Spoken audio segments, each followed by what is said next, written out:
In the spirit of unity and respect, Breast Screen Victoria acknowledges the First Peoples of these lands and waterways. We recognise their deep connection to the earth and the importance of holistic well-being as we embark on a shared journey of breast health. Welcome to Behind the Screen, a podcast series from Breast Screen Victoria. I'm your host, Dee Mason. In the last episode, we talked about health equity and Breast Screen Victoria's commitment to increasing participation in breast screening right across Victoria, particularly in communities where screening rates are lower. Now, while Aboriginal and Torres Strait Islander communities were part of that broader conversation, we wanted to give this work the time and the focus that it deserves. So this episode takes a closer look at breast screening in Aboriginal communities across Victoria and at a community-led approach that's changing the screening experience for Aboriginal women. Today I'm joined by three guests who each bring an important perspective to this conversation. In the studio with me I have Nicole, Laurie, Director of Communications and Client Engagement at Breast Screen Victoria, and Aunty Jill Gallagher, a proud Gunditjmara elder and the CEO of the Victorian Aboriginal Community Controlled Health Organisation, or VACCHO. And joining us remotely, we also hear from Aunty Deb Mellett, CEO of Djambana Aboriginal Community Controlled Organisation in Frankston. Together, we'll be talking about trust, about cultural safety, partnerships, and what it takes to improve access to breast screening in Aboriginal communities. This is Behind the Screen, Episode 4, Aboriginal and Torres Strait Islander Women. Nicole, Laurie, Aunty Jill, Aunty Deb, thanks so much for your time today and welcome to Behind the Screen. Now, Nicole, I would like to start with you. Are you able to give us quickly a snapshot of where we're at with breast screening in the Aboriginal community in Victoria? Certainly. So we know that breast cancer is actually the most common cancer among Aboriginal and Torres Strait Islander women in Victoria. And in 2026, this year, we aim to screen at least 55% of Aboriginal and Torres Strait Islander women aged 40 to 74. Now, for listeners who think, hang on, she said 40 to 74, we invite women from the age of 50 to 74 under our program, but for First Nations or Aboriginal Torres Strait Islander women, we encourage them to come from the age of 40. In the last couple of years, we've had about 2,500 Aboriginal women attend a breast screen, and that represents around 42% of the women invited to screen. So the numbers are improving, things are on the mend. I'll share with you some of the statistics as well about screening. Out of every 100,000 women, 288 Aboriginal women aged 50 to 74 are diagnosed with breast cancer. There's 53 breast cancer deaths for every 100,000 Aboriginal women. And the 5-year relative survival rate for Aboriginal women with breast cancer is 81%. So the longer you wait to screen, if you have a cancer, the more advanced it's likely to be. So that's why that early screening, that regular screening is so important. So we can get it early. You still might have a cancer, but we can get it early and the treatment doesn't have to be so intense and your survival rate goes up a lot higher too. Well, yes, and I assume that's true for all women. And we've certainly heard a great deal over the last 3 episodes about how critical early detection is to good outcomes, surgical and otherwise. But could you elaborate, Nicole, on the reasons why you have a broader age category for Indigenous women? We know that there's been, over the years, just not as great health outcomes at times for Aboriginal women. We want them to come and get used to the program. We want them to come and feel safe using the service. And we want to make sure they've got the best chance for a long, healthy, happy life. And if they can have a breast screen, then that's part of that process. I might throw to you now, Aunty Jill Gallagher. You've been the CEO of VACCHO and you've been involved in Aboriginal health for literally decades. What do you think is at the heart of the issue here? What's the crux of the issue around breast cancer in the Aboriginal community as you see it? As you were talking with Nicole there about screening for Aboriginal communities in Victoria, brought me back to many, many years ago. Cancer Council Victoria released a data report that showed that, Aboriginal people in Victoria are no more prone to get cancer than any other Victorian. But what it showed was we're dying more with diagnosed cancers. We're dying more because we're presenting way too late. So the importance of screening early is so important, and that's why over the years the opportunities to work in partnership with the experts like Breast Screen Victoria and other organisations to ensure that our people are screened. What are some of the issues that make Indigenous communities less likely to participate? The fear of mainstream services, the fear of being discriminated against, racism, hospitals, if you present at hospitals, fear of child protection, and the list goes on. So over the years, VACCHO have done a lot of work in trying to alleviate those fears, but also working with services, mainstream services, to be more culturally safe to access for Aboriginal people here in Victoria. Aunty Deb Mellett, can I bring you in on this? Do you agree that fear plays a role in the reason why Aboriginal women might not be screening at the rates that we want? I think it is very much fear-based. I mean, they don't know what kind of experience they're going to have when they get in there, right? And people may have some preconceived ideas about an Aboriginal person. It's the way they're spoken to. I've been into health services where I've had to correct the receptionist quite a bit, not in breast screening, not at all. I'm just talking about mainstream health services. So I can understand that. They're getting better because of the influence of VACCHO and services like that. Yeah. Aunty Jill mentioned a little while ago cultural safety. I'd love to ask you both, what does cultural safety mean to you? Aunty Deb?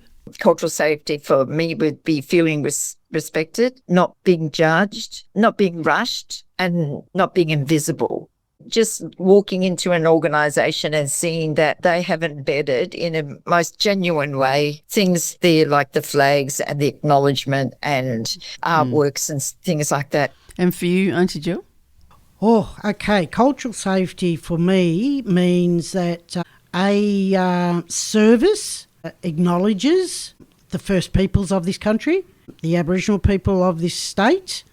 Cultural safety means understanding some of the barriers that Aboriginal people went through to access services, so understanding those fears and why a lot of Aboriginal people don't follow up with specialist services is because of that fear and having access, but also because a lot of our families still live in poverty.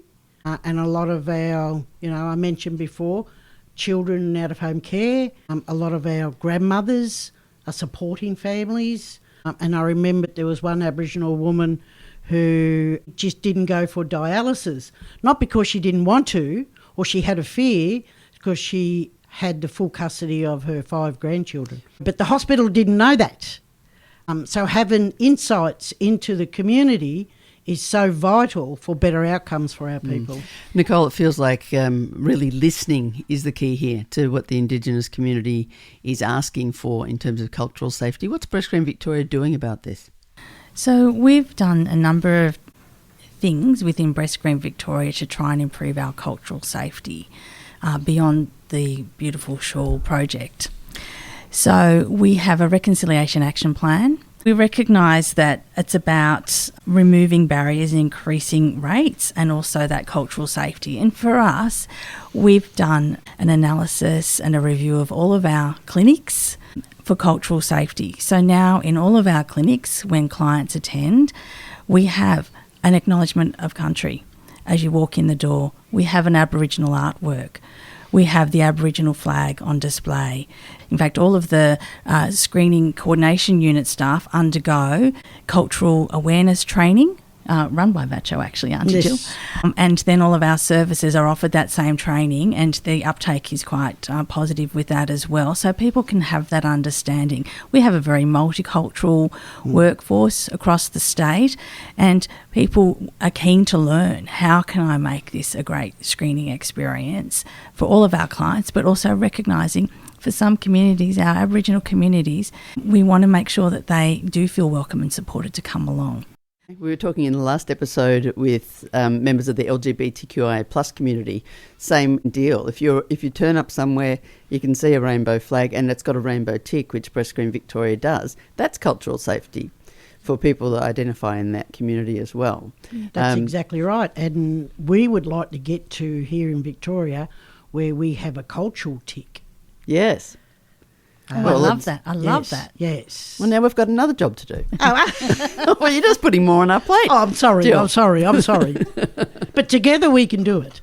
Nicole, I want to circle back to that Reconciliation Action Plan that you mentioned, or RAP. Can you explain to us what RAP is and what its intention is? A Reconciliation Action Plan is a plan an organisation develops which outlines their commitment and what they are going to do to try and improve reconciliation between the Aboriginal community and their organisation, actions that they might need to do. Is it compulsory? No, it's not compulsory at all. We wanted to do that. We felt that it's a very strong part of our commitment to reconciliation. So our wrapping has included a range of activities, including we've got an Aboriginal Consumer Advisory Group, which we use in discussions with them to guide us. And as a result of that, for example, we have a sorry business policy. We have a procurement strategy to ensure that we're making connections with Aboriginal businesses and using those services as part of our daily operations. We have policies now relating to safe recruitment for Aboriginal staff and recognising the cultural requirements of the community. So it has a whole range of activities. We report on that to our board. We actually have a First Nations board director now, which is very exciting for us as well. So there's a range of activities like that, just beyond the actual screening room space. Well, Aunty Jill, is the work that Breast Screen Victoria is putting in with its RAP and other projects, is it getting the job done? Is it been worthwhile? I just find Breast Screen Victoria are very open to listen, to understand what we put up and take on board. So I think the partnership is a great partnership, and the Beautiful Shawl Project is a classic example of what we can do when we have great partnerships and the outcomes we can achieve. It's such a good lead-in to talk about what we're all dying to talk about, which is the Beautiful Shawl Project. Aunty Jill, you must have told the story 100 times, and I'd love to hear it in your voice. Tell us about the Beautiful Shawl Project, how it got off the ground, what your role in it was, and what impact it's had on the community. We knew, when I say we, VACCHO knew what the statistics were in relation to Aboriginal women accessing screening. And so we knew that we had to partner with the experts, Breast Screen Victoria, but we also knew we had to do something different because our philosophy is Aboriginal health in Aboriginal hands, you'll always get better outcomes. So we partnered. Access to screening was pretty low for Aboriginal women to breast screening. Breast Screen Victoria has some amazing mobile breast screen vans and buses. So the partnership was a no-brainer, basically. But then we had to work out, well, how are we still going to attract Aboriginal women into breast screening? And so that's working in partnership. We've trialled a pilot with the Victorian Aboriginal Health Service, VARS, who's the very first Aboriginal health service set up in Victoria. What year did the Beautiful Shawl Project start? It kicked off roughly about 2018, which is not all that long ago. So you've seen the need. You know that Breast Screen Victoria is keen and able, and it's got the buses. And it's got the expertise. Exactly. Had the clinicians. That's what's missing in our community is access to the clinicians and the equipment. So the buses, the mobile screening vans were ideal. And it wasn't VACCHO's idea, it was the community's idea to come up with the Beautiful Shawl. And that every community where the bus went, a shawl was designed using local Aboriginal artists, which created a movement in itself, raising awareness whilst creating that. And the whole concept of the shawl is not also just about modesty, it's about being wrapped in your culture while you're getting a breast screen. So talk to me about the importance of that, and what does wrapped in culture actually mean? I can see that there's a physical wrapping of the body, but what does being wrapped in culture mean? Culture is a protective factor. Being strong in your culture is a protective factor. So the women, when they came up with the Beautiful Shawl, it was about, well, we want to be wrapped in our culture whilst we're being screened, have our titties out on the equipment and bare all. And the only way I can articulate this is by telling you another story, and it is a cancer story. It's about a woman who was diagnosed with bowel cancer, and the outcome didn't look very good. This woman had all the modern medicine, the operations, the chemotherapy and everything else. But what was missing in her treatment was her culture. So she got the opportunity to go to Hillsville Sanctuary, and there she had an up close and personal with one of her totems, which was a wedge-tailed eagle. The handler at the time got Jessie the eagle to fly towards this woman who was very ill, bald as an eagle herself, and he touched her bald head with his wings.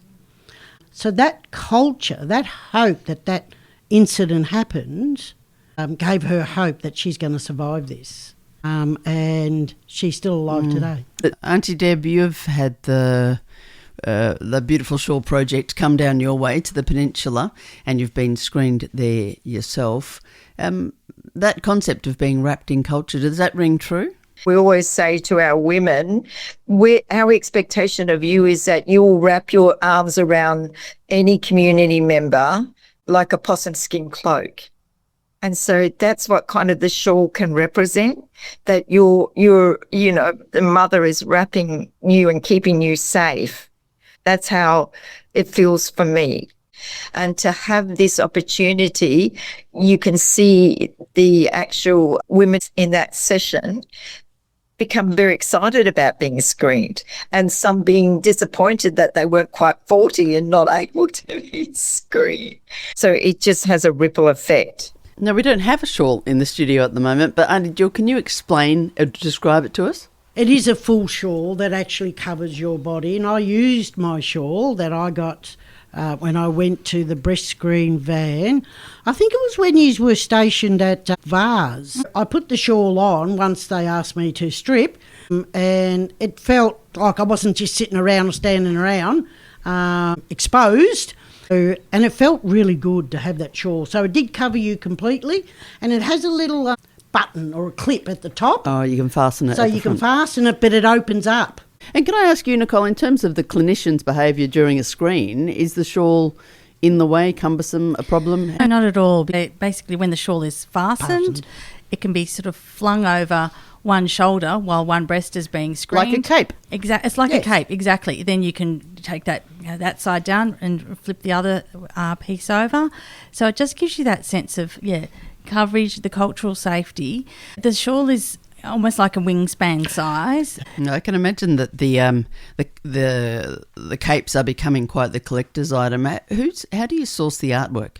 So Aboriginal community health organisations do EOIs for local artists in their community to create the shawl, and that came as a result of direct feedback from the community. So we change the artwork every few years as to give other artists a turn. Breast Screen Victoria invites Aboriginal and Torres Strait Islander women aged from 40 to 74 without breast symptoms to have a free 10-minute breast screen every 2 years. Breast screens with us are performed by a woman radiographer and don't require a doctor's referral. With over 50 clinics and 2 mobile screening services across the state, you can choose a clinic and a time that's convenient for you. Book at breastscreen.org.au or call 13 20 50.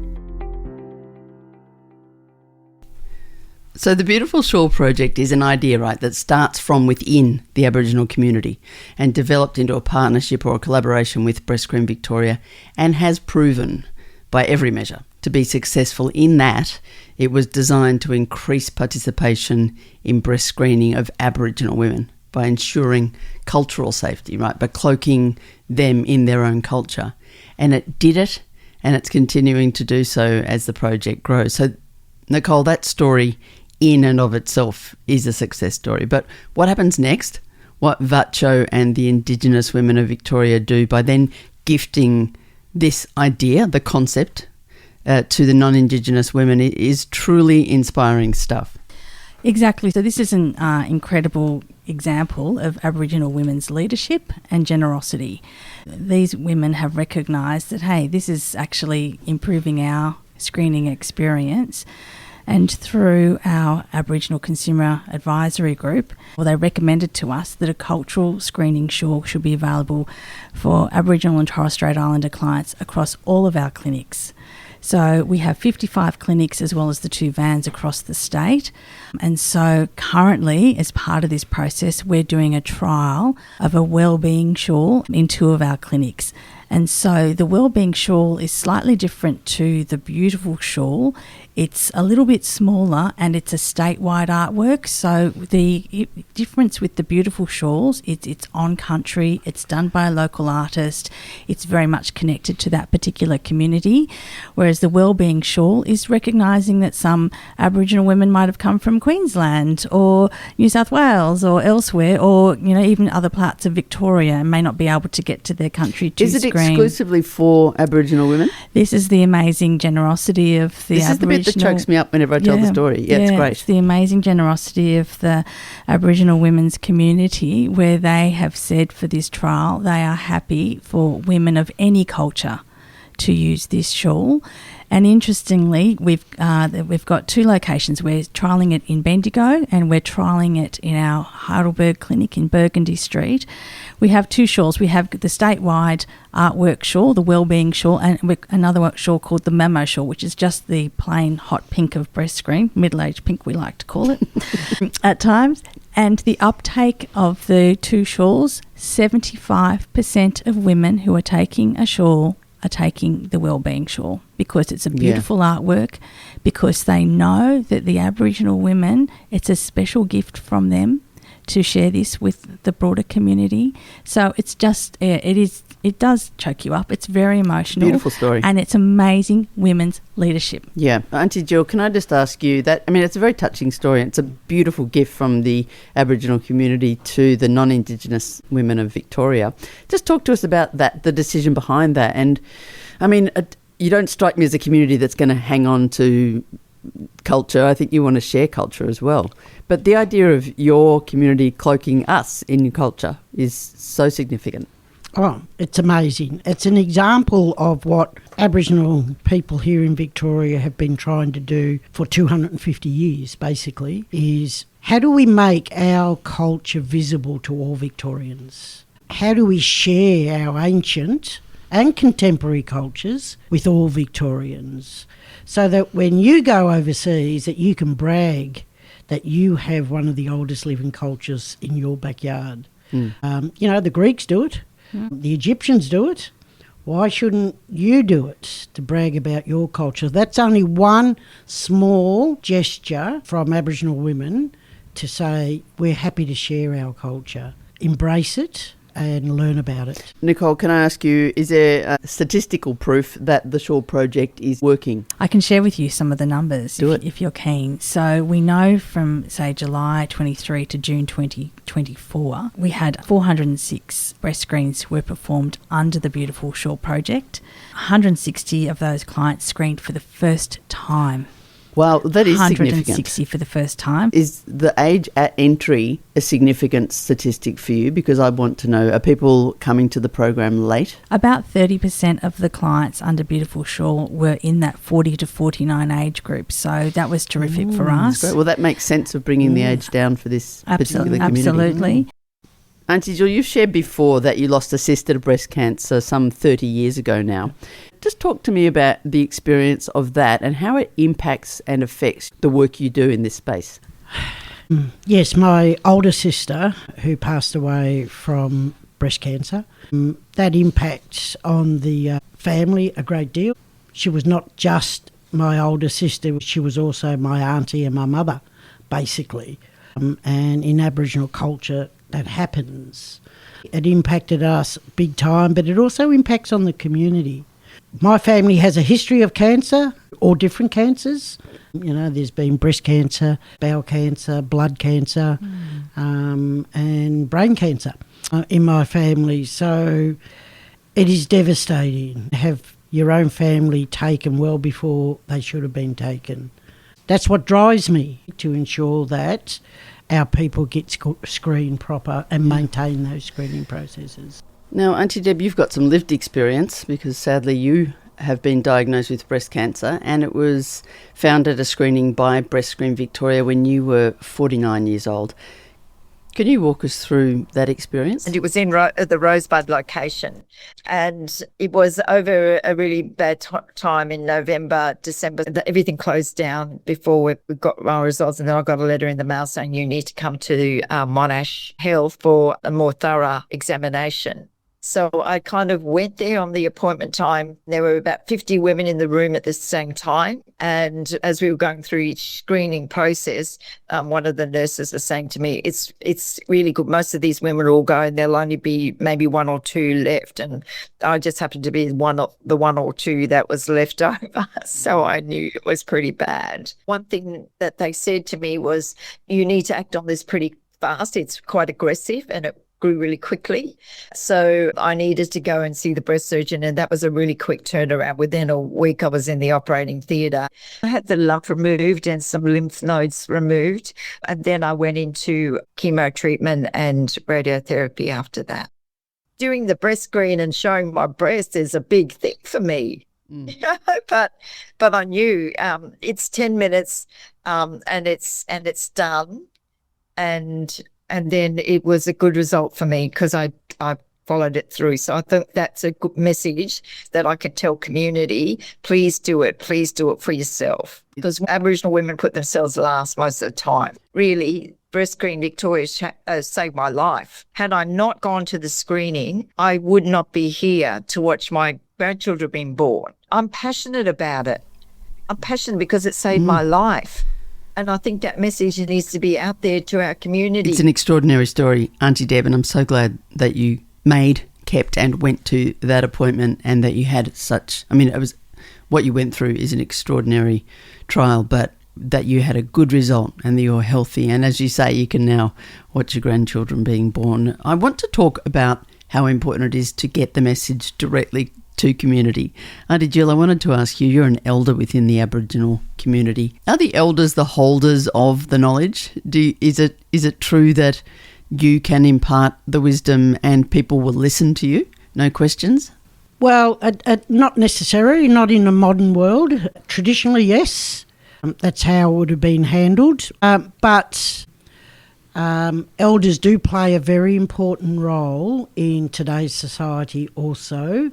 It's that leadership, it's that, demonstrating and leading by example. And if an elder tells you that you've got to do something, you would do it. I can't imagine anybody stands up to you very often, Aunty Jill. Oh, no, there's a few out there that do. Oh, yeah. Still living, walking. Good. Yeah. No, but that's good. Having disagreements and different ideas and different views, that's what makes better outcomes. Nicole, speaking about making better outcomes, what is Breast Screen Victoria doing? What's the approach to get the information that's needed into the Aboriginal community? So we have an Aboriginal community engagement officer now. When we're preparing to do a Beautiful Shawl Project visit, she will always go out and connect with the elders in that community, go to their community places where they meet during the day or connect with them. She goes and pays her respects. She goes and asks, engages with them about their particular issues or things that we might need to be aware of or can assist with. Having that face, I think, attend their community.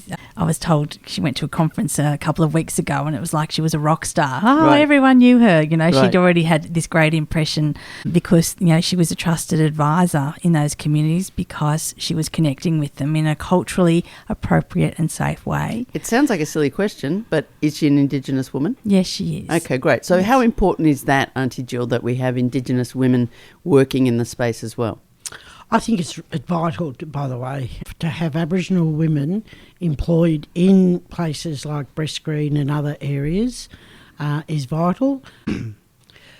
To understand and know the community that you're going to be working in, it's important. It's vital.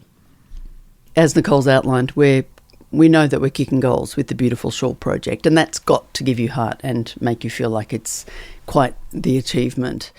We know that it works, and we've got data to show that it's improving attendance, but we're always interested in building on that. Last episode I was speaking with Eliza Alford from Bendigo Breast Screen, and she talked about activating with the Gurindji community in Bendigo, the refugee women from Myanmar. And she said that one of the things that has skyrocketed attendance is that the women from the community simply go out and they get a car, get a bus, and they pick up the other women. They make a big group booking and they all go together and they make a day of it. Is something like that something that you think would work within the Aboriginal community? It's something that Aboriginal community do all the time. Great. Go out there and pick them up. Because, we don't need to do a research project to know who are the women or who are the vulnerable families or whatever the case may be. We know at a local level who those families are. Go get them. Yeah, go get them. That's exactly right. Go get them. And that's what the ACCO does, the Aboriginal Community Controlled Organisation. They know their community. And with the vans, the breast screen vans, I think that was also part of the success of the program. You're actually taking the service to the community, whether it be the Aboriginal community or other communities. That's access to those specialist services is not always there. Yeah. You're running out of excuses if the van's parked outside your house. Exactly right. Aunty Jill, if you imagine that you're speaking to somebody in the Aboriginal community who has aged into the program and is yet to go and get a screen with Breast Screen Victoria, what's a message that you would tell her right now? I would tell that woman to contact your local ACCO, and if you don't have a local ACCO in your area, contact your local GP service and organise it. Or contact direct Breast Screen Victoria. Yeah. You don't need a referral. It's free. It's 10 minutes. Wait, it's free? Yep. I would have led with that. There goes, it's free. It's free. Or Aunty Jill's going to come and she's going to get you. Yes, exactly. Nicole, I'll ask you the same question. If there's a woman out there in the Indigenous community who has chosen not to screen for whatever reason, or perhaps she's left it too late, what would your advice be? It's never too late. Call us, 13 20 50, or you can go online and book an appointment online. If you want to find out more, you can call us and have a chat to us. We can put you through to a nurse counsellor if you wanted to speak to someone in a more clinical sense about the screen. If you're worried or have concerns from cultural safety, as Aunty Jill said, connect with your ACCO, or you can talk to us again. And that, it takes 10 minutes. We know that some women don't like to come because they have the fear of the compression. The compression is part of the breast screen, as we know from earlier episodes. It's a press on your breast, but it's for a moment. And it's just, that little X-ray for the moment on the two different angles, and it's done. And it's something that could save your life. You deserve it. You deserve to live a long and healthy life. You deserve to have the best life. Your community needs you. If I can use the word, your mob needs you. Yes, of course you can, Jill. please. Your family needs you. You deserve it. It's such a good line, isn't it? Yeah. If you may have cancer, if you don't have cancer, most women don't. Most women don't. But if you do have it, we've got it early. Yeah.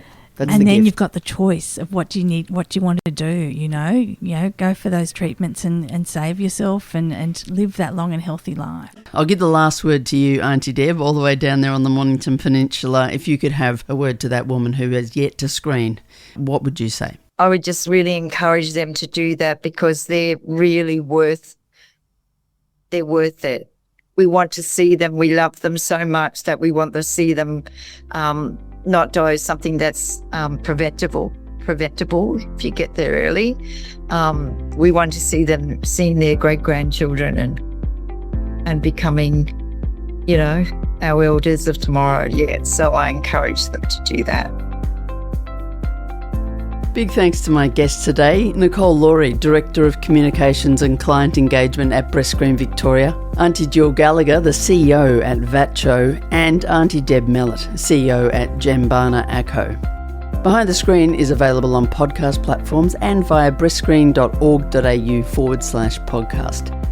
Come and join the conversation on Instagram and Facebook. Make sure to follow, like and subscribe so you'll be notified weekly when the next episode drops. And if you know someone who's curious about breast screening or could really benefit from these conversations, please do feel free to share.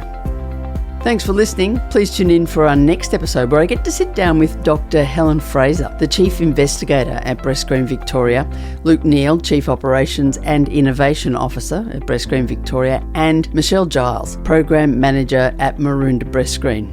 That's all next time on Behind the Screen, Episode 5, Innovations Shaping the Future of Breast Screening.